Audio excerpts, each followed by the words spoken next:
Okay, मुझे कुछ कुछ के मैसेजेस आ रहे थे ट्यूटोरियल 3.2 के रिगार्डिंग, कुछ क्वेरीज है, ठीक है। तो जो भी क्वेरीज है मुझे अभी बताओ आप, क्या क्या क्वेरीज है वो।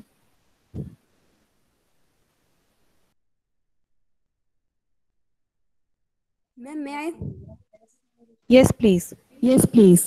क्वेश्चन 1 का सेकंड क्वेश्चन मिस्टेक है, आपने बोला था आंसर 5:10 आता है। Okay wait a moment. Okay wait.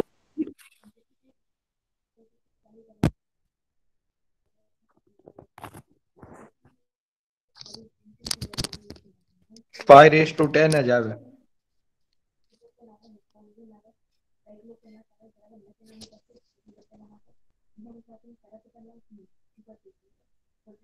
Okay दिया, क्वेश्चन मिस्टेक हो ही नहीं सकती, ठीक है, क्योंकि कुछ भी टर्म्स आपको दिए सिंपली आपको उसको सिंपली करना है, दैट्स इट। પ્લસ કરવાનું છે ને મેડમ ખાલી yes, 2 to raise to raise to 10. Something दिया है, तीन, हाँ तीन आपको क्या बोलते हैं टर्म्स दी है, ठीक है। Let me present my screen first.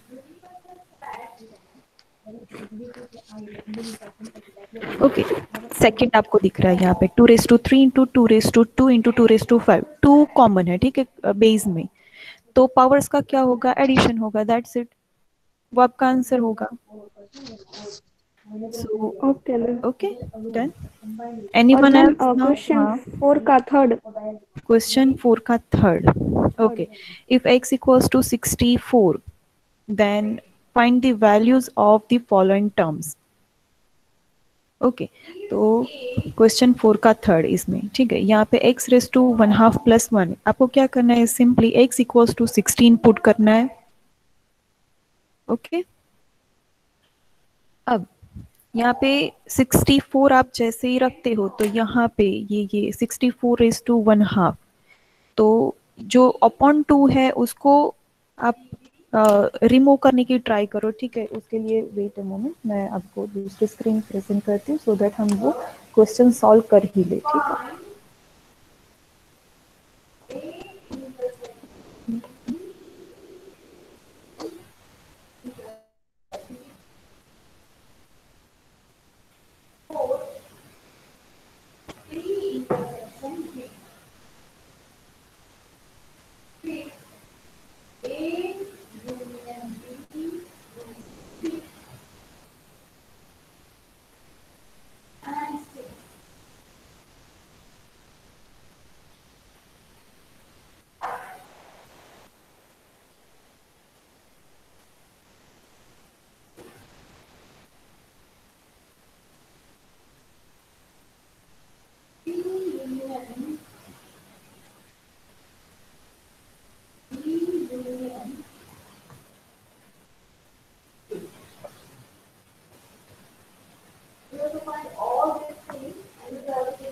Okay, if x equals to अगर 64 है, हम यहाँ पे 64 अगर रिप्लेस करते हैं तो 64 इज टू 1/2, ये this will equal to plus 1 into 64 raise to 1/4 plus 1 and x raised to 1/3, that is 64 raised to 1/3 plus 1. Okay, now 64 raised to 1/2, तो ये जो अपॉन 2 है उसको रिमूव करो, तो कैसे रिमूव हो पाएगा, कोई बताएगा मुझे यहाँ पे? 8 स्क्वायर. यस गुड, 64 को हम लिखेंगे 8 square and raise to 1/2 plus 1। Now 64 raise to 1/4, ये रिमूव हो पाएगा किसी को, मीन्स कि 64 को हम किसी के रेस टू 4 में लिख सकते हैं? यस. कैसे? पहले हमें 8 का करना है, फिर 8:1/2 हो जाएगा और फिर 2√2 का करना है। यस ऐसे कर सकते हैं, ठीक है। तो हम ये 2√2 रेस टू 4 ऐसे हम लिखे, और ये हमने लिखा 64 को, और फिर ये रेस टू 1/4। अगर ऐसे समझ में नहीं आता तो चलो इसको डिटेल में लिखते हैं, वेट। ओके, ये हुआ 8 स्क्वायर रेस टू 1/4 प्लस 1, ये एज इट इज रखते हैं हम। नाउ 64 रेस टू 1/3, ये अपॉन 3 है, उसको हमें रिमूव करना है, तो कैसे उसको कैसे 4 क्यूब में क्यूब. लिख सकते हैं? Yes good, 4. 4 cube, 64 equals to 4 cube, और 1/3 है ही। नाउ सी, ये दोनों का क्या होगा, मल्टीप्लीकेशन, राइट। तो मल्टीप्लीकेशन होगा तो 2 into 1/2 that is 2, 2 cancel out हो गए और 8 बचता है, तो 8 प्लस 1। नाउ हियर ये होता है अपॉन 2। ओके, यहाँ पे मैं इसकी अच्छा नहीं दिख रहा है, मैं उसको नहीं लिख रही हूँ, तो ये होगा 8 प्लस 1 एंड ये भी 3 3 कैंसिल आउट हो गए, तो 4 प्लस 1 ये इतना बचा, तो ये बन गया 9, ये बन गया 5। ओके, नाउ 8 इसको स्क्वायर के फॉर्म में लिखना है, तो कैसे लिख सकते हैं? तो 8 इक्वल्स टू हम कैसे लिख सकते हैं? 2 इंटू 2 इंटू 2। नाउ ये हो गया यस 2 टू स्क्वायर और ये 2 as raise it to is. 3/2 होगा। Yes, good. तो ये स्क्वायर रूट अगर हम यहाँ पे अप्लाई करें, ठीक है, तो ये स्क्वायर और ये स्क्वायर रूट इसके लिए कैंसिल आउट हो गया, तो 2 हो गया, बट ये तो अकेला है, तो उसको हम ये स्क्वायर रूट 2 लिख सकते हैं। तो 8 की जगह पे हम लिखेंगे 2 स्क्वायर रूट 2, उसका स्क्वायर, और ये रेस टू 1/2 है ही, और प्लस 1, ये वाली टर्म यहाँ पे मैंने ऐसे लिखी। Got it? नाउ 9 इंटू 4 क्या होगा? 45, और ये क्या हो जाएगा? तो 2 स्क्वायर रूट 2 प्लस 1, तो ये आपका आंसर। That's it. अगर नहीं समझ में आता, आप ये वाला एज इट इज रखो तो भी कोई बात नहीं, बट उसके लिए आपका हाफ मार्क्स कट हो सकता है, ठीक है। बाकी मैम जो आपकी कैलकुलेशन, यस, હજી સોલ્યુશન કરી તો ન થઈ શકે 45 into 2 કરવાનું, root 2 વેટ વેટ વેટ, તો 19 root 2 plus 45 એ રીતના यस, बट उसका कोई मीनिंग नहीं बन रहा है, ठीक है। हाँ આપણે सिर्फ ઓલા सिंपली સ્ક્વેર તો आपको, વયા ગયા, हाँ, खाली जस्ट તમારે આને સ્ક્વેર મલ્ટીપ્લાય કાઢવાના કરશો, હોય। હા, તો પણ એની કઈ એક કોમન ટર્મ તો બનવાની છે નહીં। અગર કોમન ટર્મ બને છે કોઈ એક જ ટર્મ, લાઈક કોઈ એક જ ટર્મ અગર બને તો એનો કોઈ મીનિંગ બને, બટ કોઈ કોમન ટર્મ તો બનવાની નથી, તો પણ એ બે ટર્મ જ બનવાની છે, તો એ લખવાનો કોઈ મીનિંગ નથી। Okay, now anyone?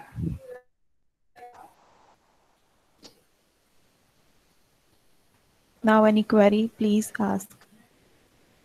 If you have any query, please ask. Question 2 का second. Okay, wait a minute.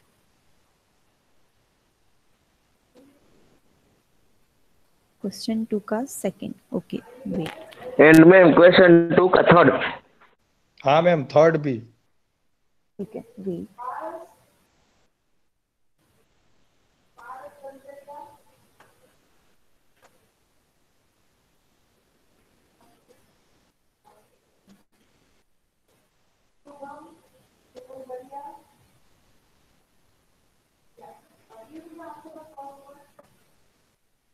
Okay, ये क्वेश्चन 2 का सेकंड है, ठीक है, ये क्वेश्चन 2 का सेकंड। અને મેમ यस, આ 7 છે તો ડાયરેક્ટ 1 મૂકી દઈ તો ચાલે? हाँ, anything raise to 0 will be 1, तो 7 અરે रेस મેમ टू 0, ડાયરેક્ટલી हाँ, મૂકી દઈ કે પહેલા લખવું પડશે? ના ના ને આગળ શું લખશો? કંઈ જ નહીં, એટલે 7 રીઝન માં 0 લખી બદલે દેવા। यस, ડાયરેક્ટ રીઝન, ના ઓકે ઓકે, રીઝન માં લખી દેવાનું કે એનીથિંગ રેસ ટુ 0 મીન્સ કે a raise to 0 will be 1।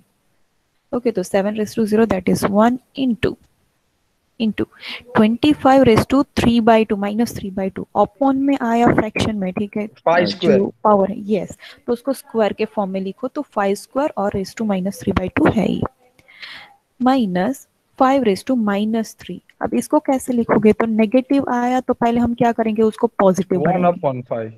Yes, good. तो नाउ 5 इंटू एनीथिंग, तो क्या होगा?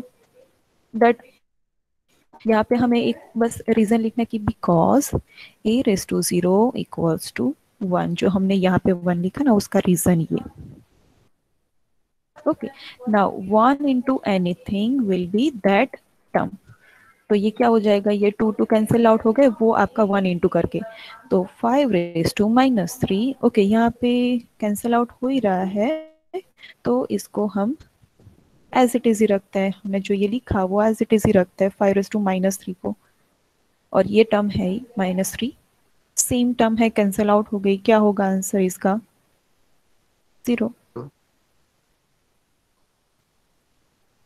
या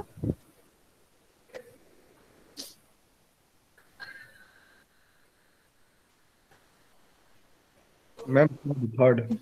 yes third, okay wait.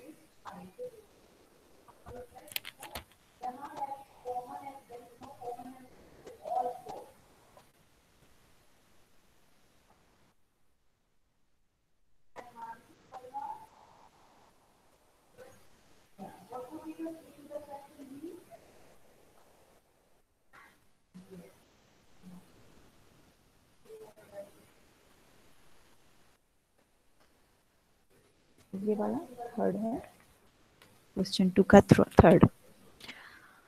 Okay, ये रेस टू 4 ऐसा है, रेस टू 1/4 करके।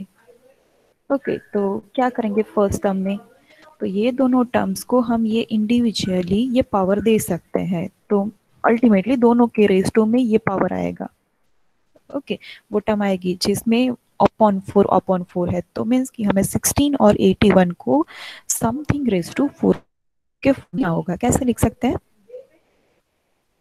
2 ની 4 ઘાત કરી તો yes, 16 equals to 2 raise to 4 upon this 81 को किसी के 3 ની रेस टू 4 3 में, ની 4 यस ઘાત गुड, तो 3 रेस टू 4 और ये हुआ -3/4। नाउ पहले इसको इंडिविजुअली आप दे दो तो भी चलेगा, ऐसे लिखो कोई बात नहीं, कोई भी मैनर से आप जा 7 सकते हो। स्क्वायर यस, अगेन यहाँ पे अपॉन 2 है तो 49 और 9 को हमें किसी के स्क्वायर में लिखना होगा, तो 49 that is 7 7 square square and 3 yes square. and 9 that is 3 square upon this 343 raised to 2/3। 7 cube okay, upon 3 है तो इसके क्यूब के फॉर्म में लिखो इसको, तो 343 दैट इज 7 क्यूब एंड 216 को किसी के क्यूब में 6 लिख क्यूब सकते हैं। 6 यस क्यूब गुड, 6 क्यूब। ये क्वेश्चन आई थिंक मैंने क्लास में करवाया है इस टाइप का। હા ઓલું છે 6 ક્યુબ પછી ઓલું ઉપર હું કે એને અંશમાં લઈ જાય એટલે ઓલું ગુણાકાર यस, થઈ જાય। हाँ गुड, याद है। नाउ अब क्या करेंगे, तो ये जो भी पावर है वो इसके भी इंडिविजुअल में जाएगा और इसके भी इंडिविजुअल में जाएगा, तो हम ऐसे इसको सेपरेटली दे सकते हैं। तो 2 raise to 4 raise to -3/4 upon 3 raise to 4 raise to -3/4 into इसको भी सेपरेटली दे दो upon 3 ma'am square raise direct to. જ કાપી નાખીએ આપણે हाँ ઓલા चाले 4 यस चाले, डायरेक्ट બધે બધા तो ચાલે ને। हाँ चाल से। नाउ डिवीजन है, ठीक है, डिवीजन है, हमें हाँ तो मैम, मल्टीप्लिकेशन में लाना होगा। यस हाँ तो मैम जो ये 4 2 कैंसिल करके फिर जो वो उसमें बचेगा वो उसको हाँ 2 के रेज में 3 के रेज में तो इसे कर देते ना। यस चलेगा, ओके ओके ठीक है। ना डिवीजन है, हमें चाहिए मल्टीप्लिकेशन में टर्म, तो हम क्या करेंगे અને यहाँ મેમ पे। हाँ આ 7/6 રેસ ટુ 2 વધશે છેલ્લે ટર્મમાં, તો મેમ અને મેડમ તમે ડિવિઝન કરવાનું હોય જો છેલ્લી સાઈન તમે મલ્ટીપ્લિકેશન કરી। હા તમે મને કરવા દેશો તો હું આગળ કેલ્ક્યુલેશન કરીશ ને, 1/1 બધા મને વચ્ચે વચ્ચે બોલે છે, હા બરાબર? મેડમ તો પછી √7 કરી નાખીએ તો ચાલે ડાયરેક્ટ √7 હા અને ચાલે, √6। રૂટ કેમ કરવાનું?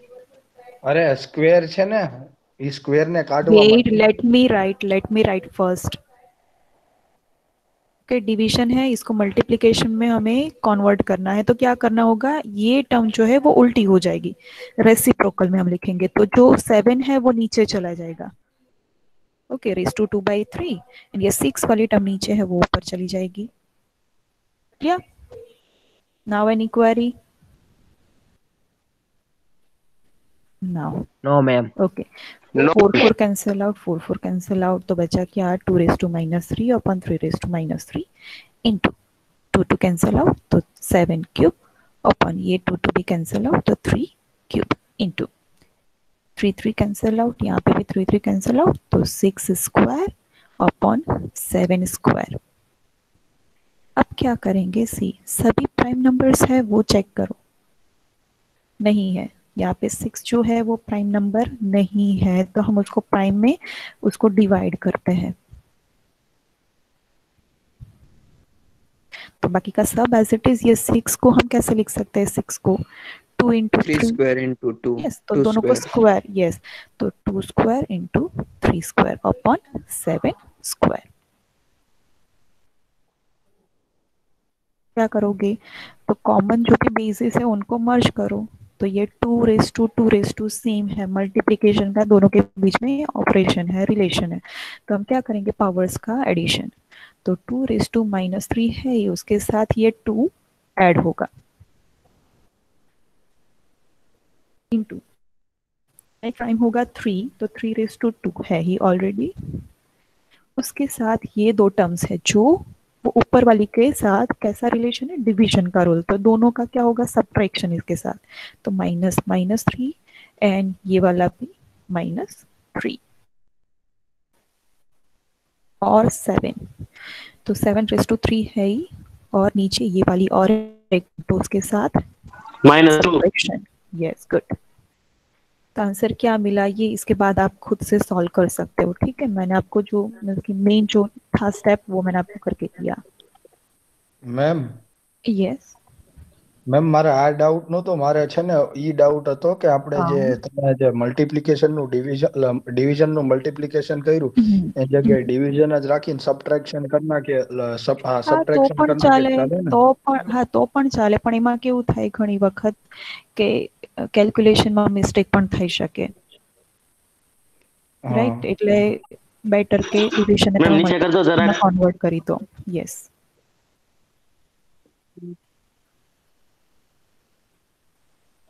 ઓકે. ઓકે.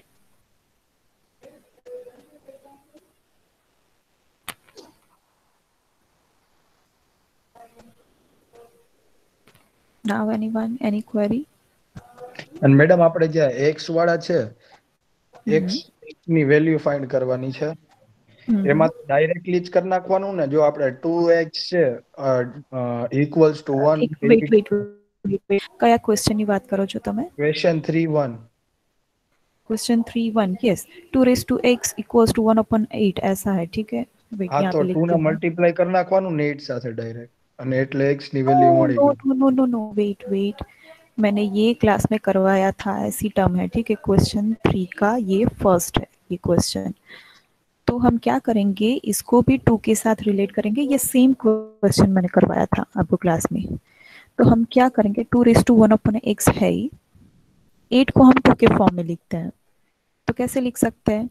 2 क्यूब, क्यों? क्योंकि ये यहाँ पे बेस क्या है? 2, तो यहाँ पे भी हमें बेस 2 लाना होगा, गॉट इट? तो therefore 2 raised to 1/x equals to, ये वाली न्यूमरेटर में टर्म है तो इसको भी न्यूमरेटर में ले लो, तो न्यूमरेटर में लेंगे तो क्या होगा? 2 2 raised raised to to -3 -3 yes, तो देयरफॉर नाउ से दोनों टर्म्स इक्वल है, बेसिस भी सेम है, तो ऑब्वियसली पावर्स कैसे होंगे? सेम ही होंगे, तो 1/x इक्वल्स टू -3। अब हमें चाहिए x की वैल्यू, तो रेसिप्रोकल है तो दोनों को ओपन में कर दो, हो गया ये आपका आंसर। નહીં ma'am, A 2 raised to x છે is okay equal to sorry 1/8 okay એટલે ओके -3 જ આવશે। Yes my mistake. ઓકે હા હા હા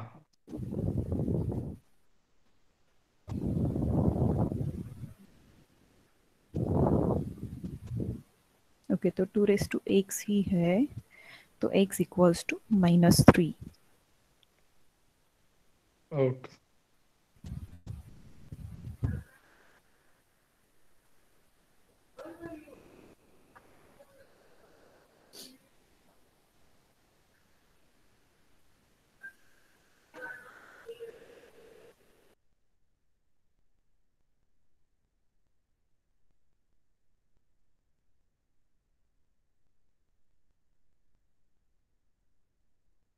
Okay, now any query?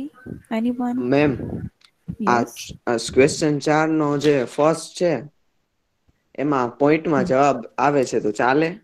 ના પોઈન્ટમાં નહીં રાખો, ફ્રેક્શનમાં રાખો એને, તો એમાં તો આન્સર બહુ લાંબો થઈ જાય। વાંધો નહીં, ચાલશે। ઓકે મેમ, હા તો વાંધો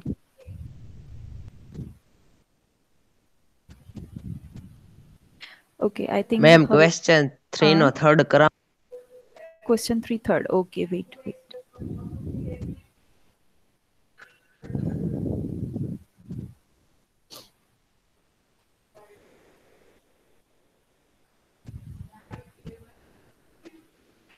Question 3, third, 7 raised to x equals to 1. Okay.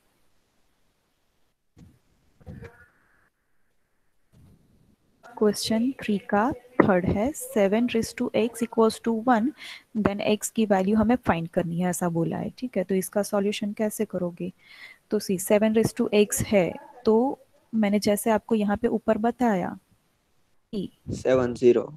Yes, यहाँ पे 2 रेज टू x दिया है, 2 बेस में है तो इसको भी 2 के बेस में ला दो। ठीक है, तो यहाँ पे 1 को भी हम x 7 के फॉर्म में लिखते हैं, तो कैसे लिख सकते हैं? कैसे? 7 ने 0 घात। यस, 1 को हम लिख सकते हैं 7 raise to 0। Now same basis है, दोनों टर्म्स इक्वल है, तो पावर्स भी कैसे होंगे? ऑब्वियसली सेम, तो x इक्वल्स टू 0। મેમ ગમે ત્યારે 1 હોય ઇક્વલ્સ ટુ 1 કરીને તો ડાયરેક્ટ x ની વેલ્યુ તો 0 જ આવવાની ને? હા, પણ એને બતાવવું પડે ને કે x કેમ 0 આવ્યો. હા. ડન.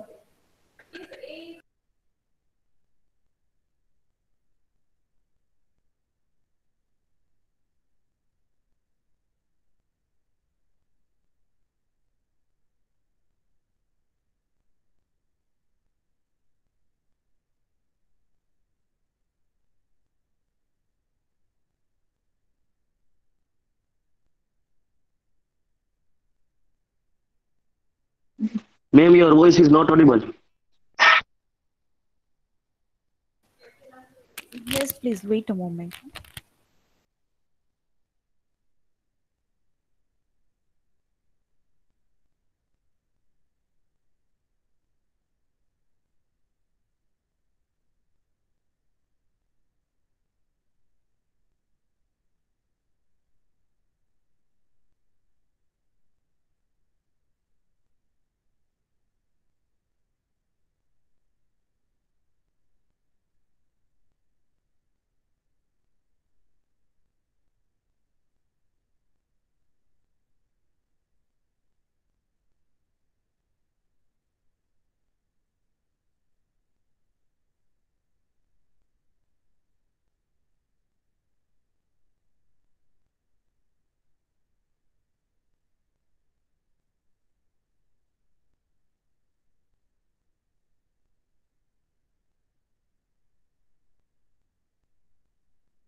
यस, अब आई थिंक किसी को कुछ क्वेरी नहीं है। ठीक है, हम रेगुलर जो हमारा टॉपिक चल रहा है उस पे जाते हैं। Madam question 16। Question 16, okay wait a moment. Question 16, okay.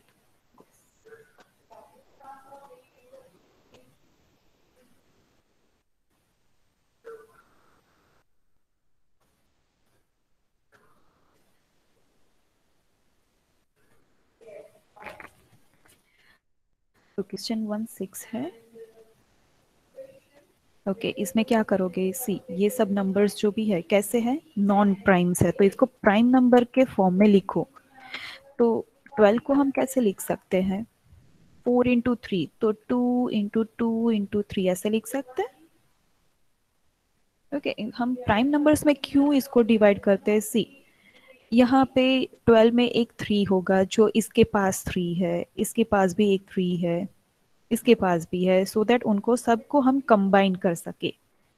Similarly 12 के पास 2 भी है, इसमें भी 2 छुपा हुआ है, इसमें भी 2 छुपा है, तो हम उन सबको मर्ज कर सके, राइट? इसीलिए हम इसको प्राइम नंबर्स के फॉर्म में लिखते हैं।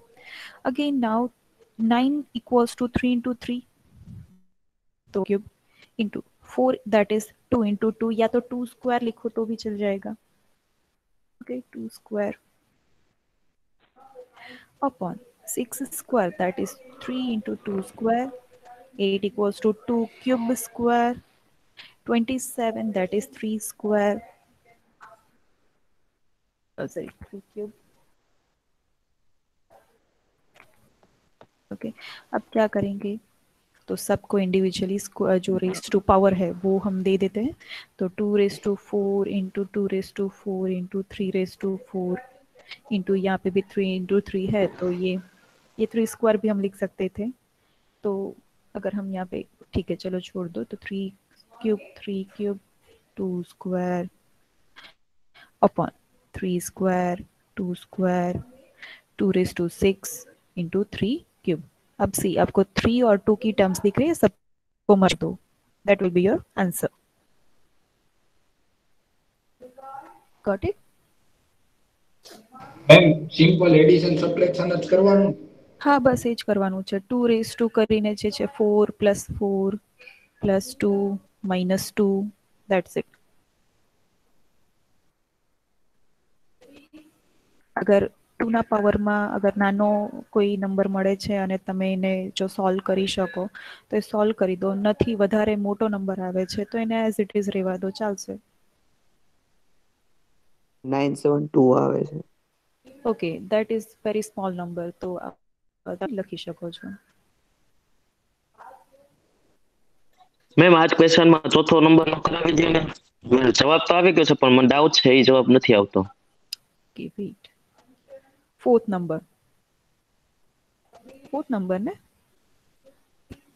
Yes ma'am. ઓકે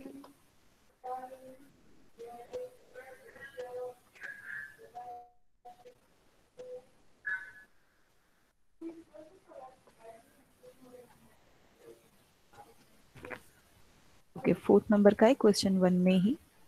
तो क्या करेंगे हम यहाँ पे, तो 2 स्क्वायर और क्यूब ऐसा है, ये दोनों का क्या होगा? મેમ સેમ રૂટ બતાવી। Yes, 2 raise to 6 into 3 raise to 6 into 5 raise to 6।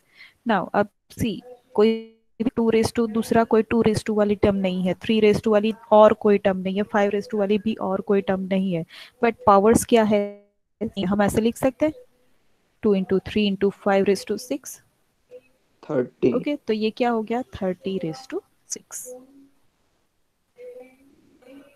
Okay ma'am. Okay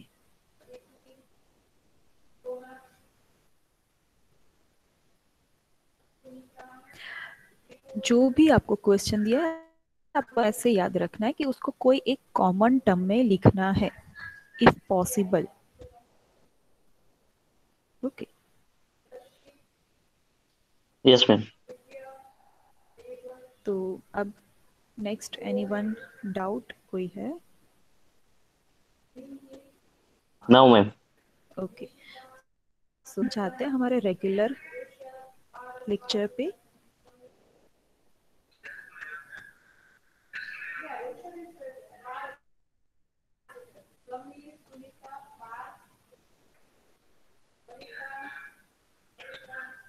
okay so last lecture में हमने ये मीटर की डेफिनेशन देखी थी। नाउ नेक्स्ट वाली,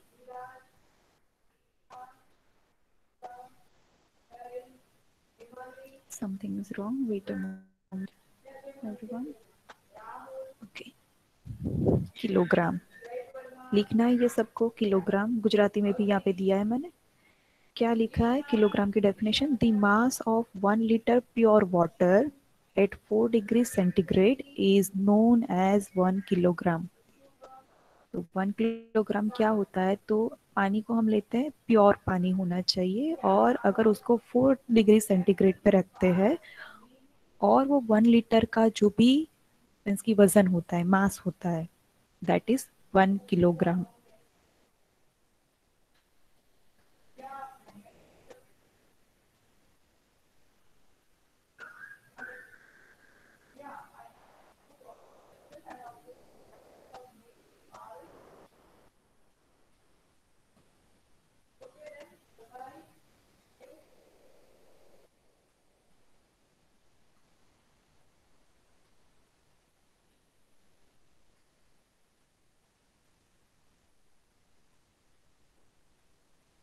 मैम एक बार मीटर की डेफिनेशन दिखाओ ना। Yes yes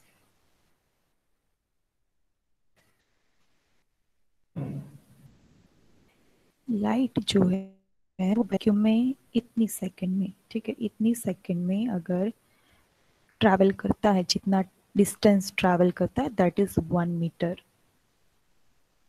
okay ma'am. Okay, एक ही लाइन लिखनी है, आई थिंक सबका हो गया। Now next. મેમ યસ, ઓલા મીટરની કઈ બીજી ડેફિનેશન એ આવે છે? હા, બીજી પણ ડેફિનેશન છે, પણ એ થોડી લેન્ધી છે અને તમારે થોડું વધારે યાદ એટલે રાખવું ઈ પડશે જોઈ છે પણ એટલે ઈ સમજાતી નથી એટલે. ઓકે, તો હું નેક્સ્ટ લેક્ચરમાં એ ડેફિનેશન લઈ આવીશ અને તમને સમજાવીશ। ये लिखना है मैम? यस,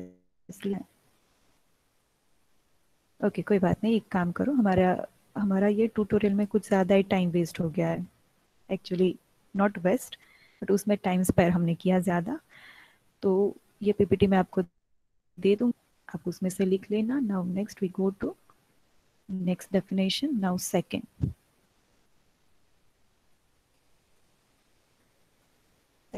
की डेफिनेशन समझाने के लिए यहाँ पे करता है कि क्या लिखा है, it is defined as this many periods of radiation corresponding to the transition between the hyperfine levels of the ground state of the atom at caesium 133 atom. कुछ समझ में नहीं आया, हम यहाँ पे पहले समझते हैं।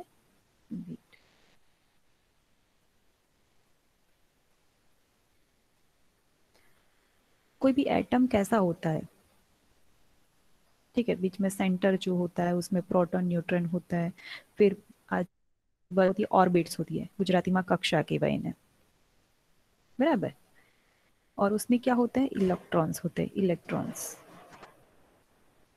अब इलेक्ट्रॉन्स की कैसी पोजीशन है वो सब हमें डिटेल में जानने की जरूरत नहीं है। यहाँ पे सीजियम 133 जो एटम उसका होता है, उसमें लास्ट ऑर्बिट में एक इलेक्ट्रॉन होता है। अब ये ग्राउंड स्टेट, यहाँ पे बोला है कि ground state of atom of caesium 130 atom, कि सीजियम 133 का जो भी एटम हमने लिया उसके लास्ट में एक ही इलेक्ट्रॉन होगा ना। ग्राउंड स्टेट मीन्स की गुजराती में क्या बोला है उसको, धरा स्थिति। अब ये क्या होता है, तो नेचुरली जो एटम के पास जितनी एनर्जी होती है, ये इलेक्ट्रॉन्स यहाँ पे क्या घूमते हैं ऑर्बिट्स में, तो नेचुरली उसके पास जितनी भी एनर्जी है उसको बोलेंगे हम ग्राउंड स्टेट। अब बाहर से इसको कोई हमने एनर्जी दी तो अब वो क्या करेगा, वो ज्यादा मीन्स की वो वाइब्रेशन करेगा, ठीक है, वाइब्रेशन करेगा, उसका जो हाइपरफाइन लेवल है। अब मीन्स की ऑर्बिट्स की भी सब ऑर्बिट्स होती है, तो मीन्स की ज्यादा डिटेल में जाने की जरूरत नहीं, ये आप कैसे रख मीन्स की याद रखोगे उसके लिए मैं ये सिर्फ समझा रही हूँ। तो उसके हाइपरफाइन लेवल में ये क्या करेगा, वाइब्रेशन करेगा, ठीक है। कैसे क्यों करेगा, हमने बाहर से उसको कुछ एनर्जी दी। बाहर से एनर्जी कैसे दे सकते हैं, या तो हीट से, या तो इलेक्ट्रिसिटी से, या तो फोटोन से। अब बाहर से एनर्जी दी तो अब ये इलेक्ट्रॉन के पास कुछ एनर्जी आ गई, अब ये क्या करेगा, यहाँ पे वाइब्रेशन करेगा। वाइब्रेशन करेगा तो ये तो उसके पास कुछ एनर्जी मिली उसको, तो वो क्या करेगा, उसका आउटपुट कुछ देगा, या तो लाइट से, या तो हीट से, या तो वेव से, और वो वेव जो होते हैं वो मीन्स की रेडिएशन हुआ। तो इतने पीरियड्स का रेडिएशन उसने अगर किया तो जो टाइम लगा उसको हम बोलेंगे 1 सेकेंड। Got it. फिर से मैं समझा रही हूँ, सीसियम 133 है ना, उसका पहले तो ग्राउंड स्टेट है, उसको बाहर से हमने एनर्जी दी तो इलेक्ट्रॉन को एनर्जी, अब ये क्या करेगा, वाइब्रेट करेगा और रेडिएशन करेगा। अब जो वाइब्रेशन के इतने पीरियड्स होंगे, इतने और इतने पीरियड्स के लिए उसको जितना टाइम लगता है that is 1 second. Got it.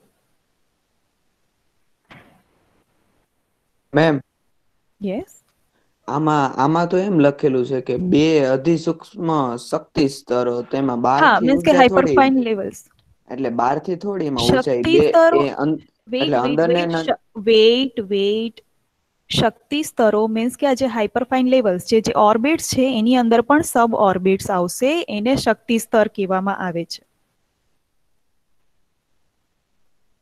જે આ ઓર્બિટ્સ દેખાય છે, યસ, જે આ ઓર્બિટ્સ દેખાય છે એની પણ સબ ઓર્બિટ્સ આવશે. તો એ જે બે સબ ઓર્બિટ્સ છે એ બંને વચ્ચે એ જે વાઇબ્રેશન કરશે એની વાત થાય છે. અને એ જે સબ ઓર્બિટ્સ છે ને એને કીધું શક્તિ સ્તર. અચ્છા, એટલે એમાંથી પછી રેડિયેશન નીકળે, યસ, એટલે એને હા. ઓકે. મેમ હા બોલો. મેમ આનું મેથ્સમાં શું કામ આવે? મેથ્સમાં કંઈ જ કામ નથી, ખાલી જસ્ટ કે સેકન્ડ શું છે એ આપણા સિલેબસમાં છે કે આ જે બધું આપણે લખ્યું કે kilogram, what is kilogram, what is metre, what is second, તો એની વસ્તુ અહીંયા ડિફાઇન કરેલી છે, ધેટ્સ ઇટ. અને મેમ મેમ આના આ ક્વેશ્ચન કેવી રીતના પૂછી શકે? યસ, શું? એટલે મેડમ એક્ઝામમાં આના ક્વેશ્ચન આવે આ ચેપ્ટરના હા, યુનિટ? એવું પૂછી શકે કે ડિફાઇન સેકન્ડ. ઓહો. Yes.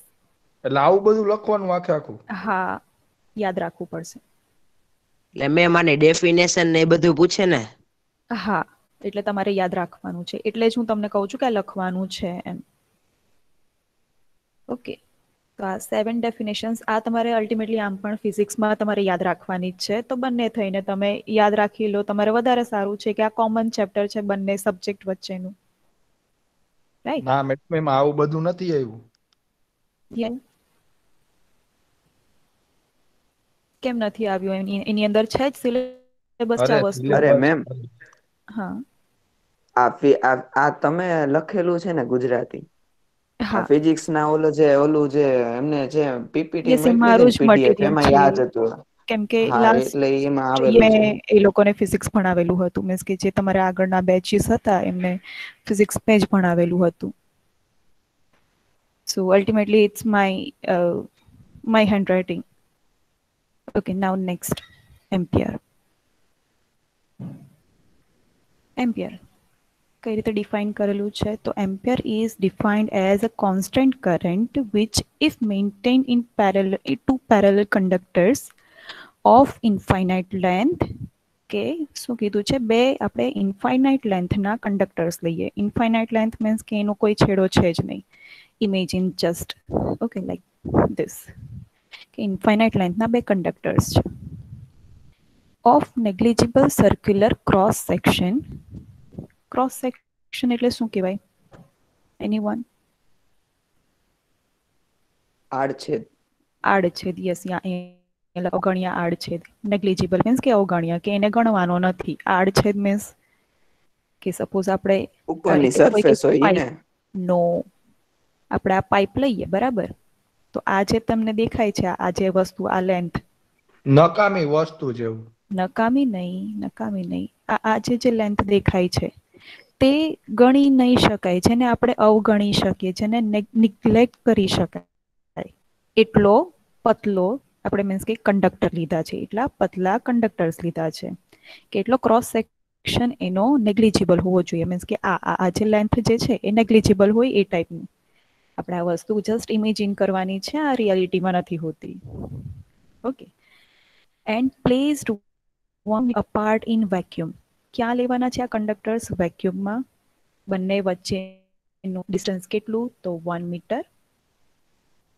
would produce between the conductors a force equal to 2 into 10 raised to minus 7 newton પર મીટર ઓફ લેન્થ. કે હવે આ બંને આપણે કંડક્ટર્સ લીધા. ક્યાં લીધા? વેક્યુમમાં. બંને વચ્ચેનું ડિસ્ટન્સ છે 1 મીટર રાખ્યું છે. હવે એની અંદરથી આપણે ઇલેક્ટ્રિસિટી પાસ કરવાની છે બંનેમાંથી. ઓકે, સો ધેટ એ બંને વચ્ચે આટલું ન્યૂટન પર મીટર ફોર્સ પ્રોડ્યુસ થશે. અને જે એટલી મીન્સ કે એ જેટલું ઇલેક્ટ્રિસિટી પ્રોડ્યુસ કરશે, ધેટ ઇઝ 1 એમ્પિયર. એટલી જ ઇલેક્ટ્રિસિટી પાસ કરવાની છે સો ધેટ બંને વચ્ચે આટલું ન્યૂટન ફોર્સ પ્રોડ્યુસ થાય. તો એ જે અમાઉન્ટ ઓફ ઇલેક્ટ્રિસિટી છે that is 1 ampere. Ma'am, yes. એ જે તમે કીધું બળ, ફોર્સ ઉત્પન્ન થાય, તો એ જે અટ્રેક્શન થાય બે એ પણ તાર હોઈ વચ્ચે, શકે, કંઈ પણ હોઈ શકે. એ અટ્રેક્શન પણ હોઈ શકે, રિપલ્શન પણ હોઈ શકે. એ સિચ્યુએશન ઉપર ડિપેન્ડ કરે કે કઈ રીતનું ફોર્સ ઇલેક્ટ્રિસિટી પાસ કરીએ છીએ હા એટલે બધું ઓલું અલગ કઈ અલગ કાક ટાઈપના ઓલું વાહક તાર હોય તો હા પેલો તાર છે તેમાં ઉપરની બાજુ ઓલું શું કે ઇલેક્ટ્રિસિટી જાય ને ઓલો સાઈડ નો તાર છે નીચેની બાજુ ઇલેક્ટ્રિસિટી એની ઉપર હા ડિપેન્ડ હોય ને. હા એના ઉપર ડિપેન્ડ કરે. આ બધું જ તમારે ચેપ્ટર નંબર 4 માં આવશે ફિઝિક્સમાં. આઈ થિંક કેમિકલ વાળાને ફિઝિક્સ સબ્જેક્ટ નથી આવતો, બાકી બધાને આવે છે. Okay, now next definition. Kelvin.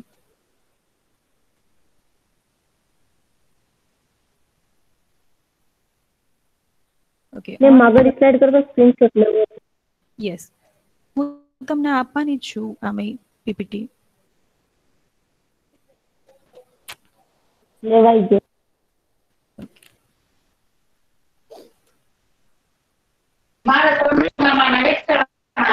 Please unmute. Sorry, please mute. Okay. Now, Kelvin. What is written here?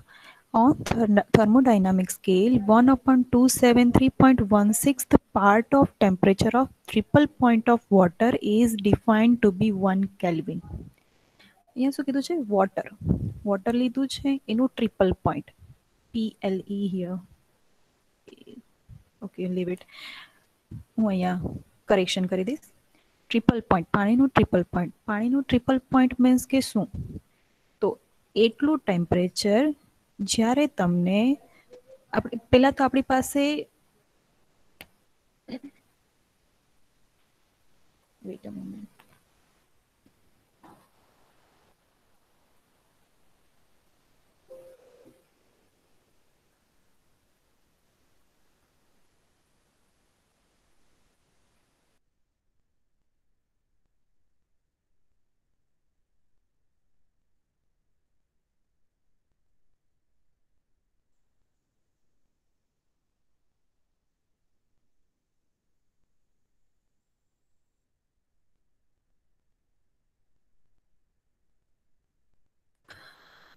Okay,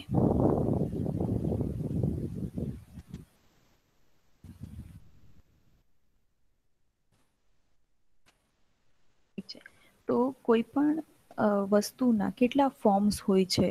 તો 3 ફોર્મ્સ હોય છે, સોલિડ, પછી લિક્વિડ અને ગેસિયસ. ઓકે, તો પાણીનું triple point what is that? તો એક છે સો ધેટ આપણને 3 ફોર્મ્સ મળે પાણીના. કઈ રીતે પોસિબલ છે? બકેટ લઈએ, બરફ ને એ યસ, બધું. કે બરફ પણ મળે, એની વરાળ પણ મળે અને પાણી લિક્વિડ ફોર્મમાં પણ મળે એ ટેમ્પરેચર. તો એ ક્યારે મળે, કઈ રીતે મળી શકે? એક છે કે બકેટ લઈએ, પાણી નાખીએ, બરફ પણ નાખીએ, બરાબર. પાણી બરફનું ટેમ્પરેચર સેમ નથી હોવાનું, તો શું થશે? એની વરાળ બને, બરાબર. ઇવેપરેશન થાય. તો એ 3 ફોર્મ મળી ગયા. તો એ જે ટેમ્પરેચર છે ને કહેવાય ટ્રિપલ પોઈન્ટ. ઓકે, તો એ ટ્રિપલ પોઈન્ટ, હવે સપોઝ આપણે એને કહી દઈએ કે ટ્રિપલ પોઈન્ટ સપોઝ આટલું છે ને લેન્થના ફોર્મમાં, સપોઝ ઇમેજિન, જસ્ટ ઇમેજિન. તો આ એક પાર્ટ છે એટલું, જો એ ટ્રિપલ પોઈન્ટ છે તો એના આટલા પાર્ટ કરવાના.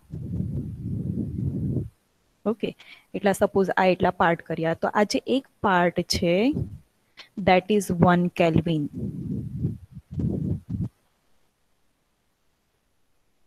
Okay.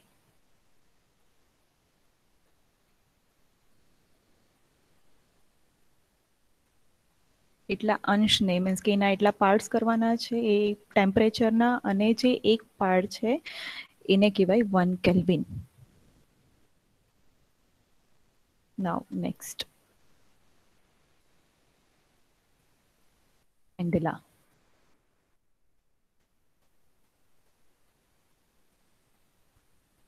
The luminous intensity means કે જ્યોતિ તીવ્રતા. Okay,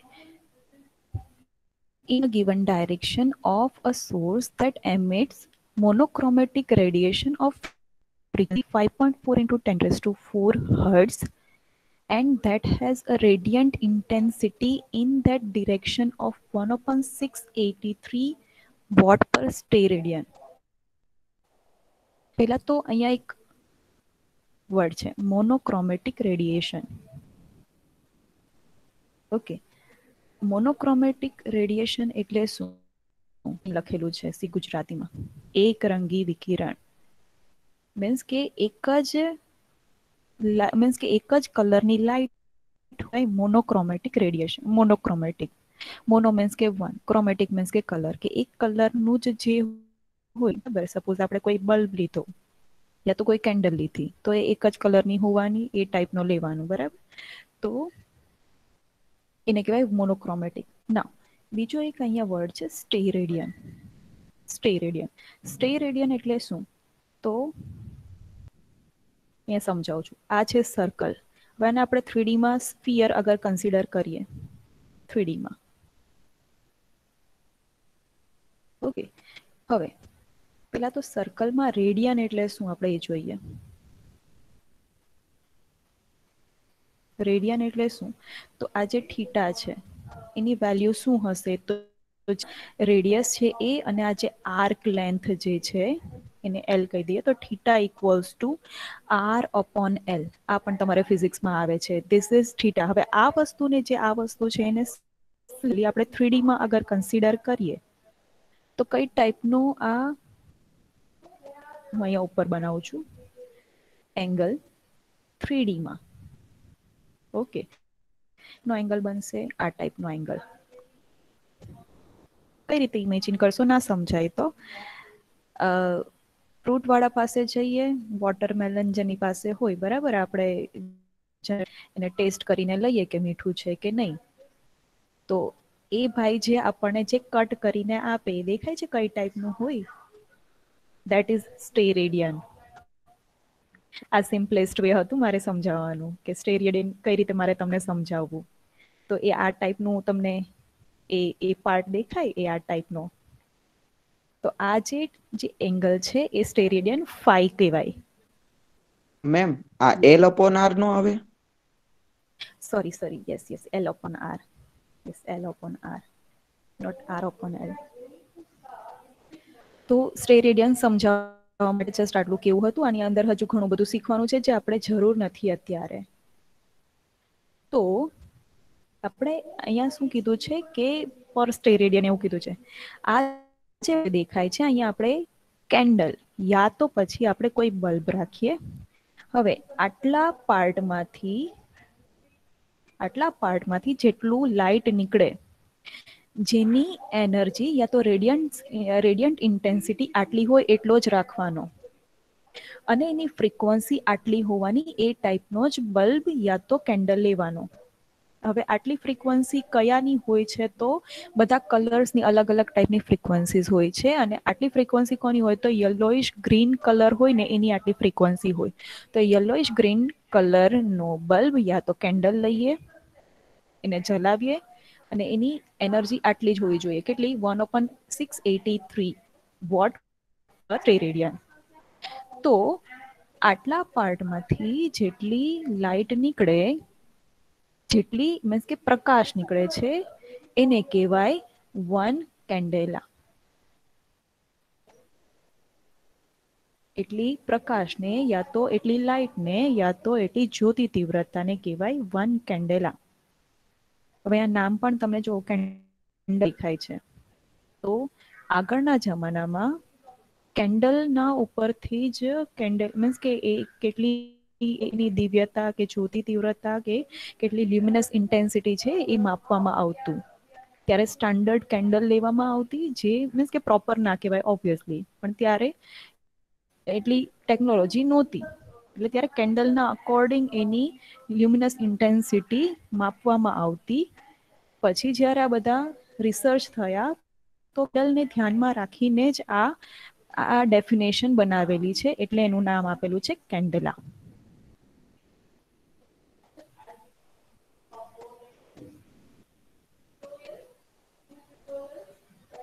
Okay, now next.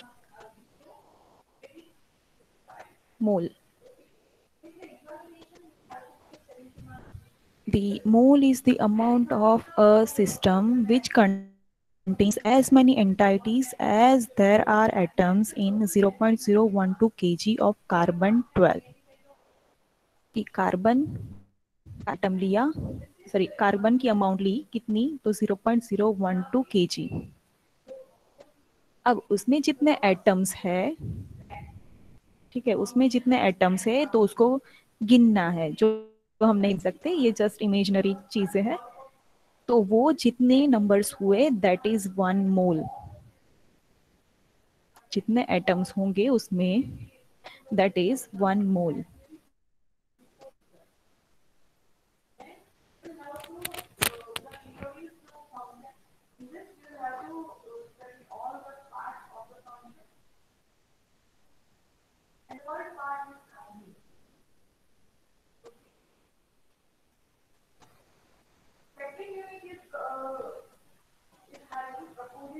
Ma'am દળ અને વેઇટ માં શું ફેર હોય? એ બધું પછી આવશે આપણે પાછળથી, બરાબર, એ બધું જોશું આપણે। એ છે પછી ડિસ્ટન્સ, ડિસ્પ્લેસમેન્ટ, પછી મીન્સ કે અંતર ને સ્થાનાંતર, પછી આવશે વેલોસિટી અને સ્પીડ, કે આ બધું આપણે પાછળથી જોશું। Now next, rules for writing SI units and their symbols। કે આગળ આપણે જે SI units જોયા હતા તો એને લખવાની અમુક મેનર્સ છે, એના સિમ્બોલ્સ ને લખવાની કે એના યુનિટ્સ ને લખવાની અમુક મેનર્સ છે। તો આપણે એ જોઈએ કે શું છે તે। તો ધી લખેલું છે અહીંયા, the units named after scientist are not written with capital initial letter. આપણને ખ્યાલ છે, આપણે કોઈકનું નામ લખીએ, બરાબર, સપોઝ મારું નામ છે સ્નેહા, તો હું સ્નેહા આ રીતે લખીશ કે જે કેપિટલ એસ થી લખીશ, નહીં કે આ રીતે। ઓકે, કેપિટલમાં લખીએ ધેટ ઇઝ ધી નેમ, આ રીતે નામ ના લખાય। બટ જો સાયન્ટિસ્ટના નામ યુનિટ્સ બનેલા છે તો આપણે એને સ્મોલ લેટરમાં લખવામાં આવે। તો ન્યૂટન આપણને ખબર છે એક યુનિટ છે, કેલ્વિન પણ યુનિટ છે, વોટ પણ યુનિટ છે, બટ આ ક્યાંથી આવ્યા? બધા સાયન્ટિસ્ટે એને ઇન્વેન્ટ કરેલા છે, એટલે એના નામ ઉપરથી આપણે એને યુનિટ્સમાં યુઝ કરીએ। તો અગર આપણે આમ લખીએ તો this is the name, similarly this is the name and also this is the name, but અગર એને યુનિટ્સમાં લખવા છે તો આ જે ઇનિશિયલ્સ છે એને સ્મોલમાં લખવાના। સિમિલરલી ગુજરાતીમાં સેમ લખેલું છે, એનું ટ્રાન્સલેશન કરેલું છે સિમ્પલી કે વૈજ્ઞાનિકોના નામવાળા એકમોનો પહેલો અક્ષર કેપિટલમાં લખવામાં આવતો નથી। Okay, but the symbols should be written by capital letter. Unit આખા લખે તો સ્મોલમાં લખવાના, પણ જો એના સિમ્બલ્સ લખવા છે, લાઈક ન્યૂટનનો સિમ્બોલ છે એન, તો એને કેપિટલમાં લખવાનો। જો યુનિટના સિમ્બોલ લખીએ છે તો, લાઈક સિમ્બોલ ને યુનિટમાં શું ફરક છે, તો આપણે સેકન્ડ આમ લખીએ, બરાબર, અને એને આપણે સ્મોલ એસ થી પણ લખીએ, તો આ યુનિટ છે, આ એનો સિમ્બોલ છે। તો અગર ન્યૂટન જે યુનિટ છે એનો સિમ્બોલ લખવો છે તો કેપિટલ એન, કેલ્વિન આખું લખવું છે તો સ્મોલ કે, આખું મીન્સ કે એનું સિમ્બોલ લખવો છે તો કેપિટલ કે। સિમિલરલી વોટ માટે કેપિટલ ડબલ્યુ।